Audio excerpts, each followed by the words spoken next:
చదువుకుంటాట. అదేలాగండి? ఆడపిల్లలు నిల్లు లోకం ఏమనుకుంటుంది? ఆడపిల్లలు ఎవరు? ఆడపిల్లలు నా కూతుళ్ళు, ఈ పట్టాభిరామయ్య కూతుళ్ళు, బంగారం భరిణలు. వాడిని కన్నెత్తి చూస్తారా? చూస్తే మాత్రం వాడు కన్ను కలుపుతాడా? కలిపితే మాత్రం లోకం నోరెత్తుందా? భాగ్యవంతుని అనడానికి భగవంతుడికి దమ్ములు లేవు. అబ్బబ్బబ్బా, ఈ పద్ధతి నాకేం బాగలేదండి. విశ్వనాథం గారు పంపించారు, ఏం చేద్దాం? తాతయ్య ఇక్కడంతా నాకు కొత్తగా ఉంది, నేను ఉండను.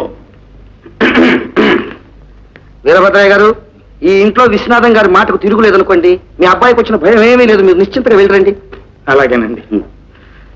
చూడు బాబు, ఇక నుంచి నీకు తల్లి అయినా తండ్రి అయినా అంతా వాయి. నీకేం కావాల్సిన వాడితో చెప్పు. నేను వెళ్ళొస్తానండి. నమస్కారం. నా బాబు కదా తాతయ్య. ఈ మాత్రానికి ఎందుకు ఏట కంగారు పడతావు? ఇంతవరకు ఒక్క రోజైనా నన్ను విడిచిపెట్టి ఉండలేదండి నా బాబు. మీకు ఆ భయం ఏం అక్కర్లేదండి. మీ అబ్బాయి భారవంతం నా మీద వేసేయండి, మీరు వెళ్ళరండి. అలాగే బాబు, వస్తాను.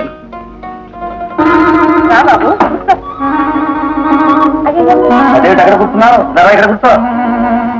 నాకు అలవాట్లేదండి. ఏటా కూర్చోటా తింటావా?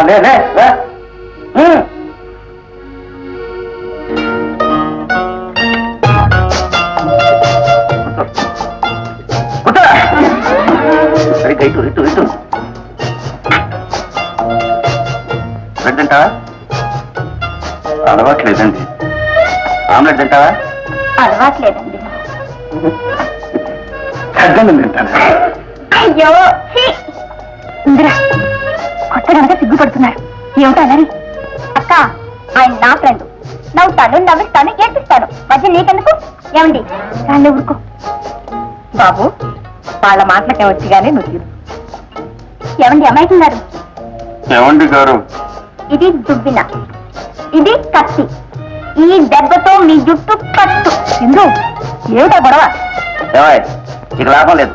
ఈ జుట్టు తీసేసి క్రష్ పెట్టుకోవాలి నువ్వు. ఈ జుట్టు బొట్టు కట్టంతా మీ తాతయ్య పాత్ర చేసి, లేకపోతే మా అమ్మాయిలా పని చేస్తారా? అబ్బాబ్బాబ్బా, ఊరుకుందరు. అబ్బాయిని తినేస్తారా లేదా? తిను బాబు, తిను.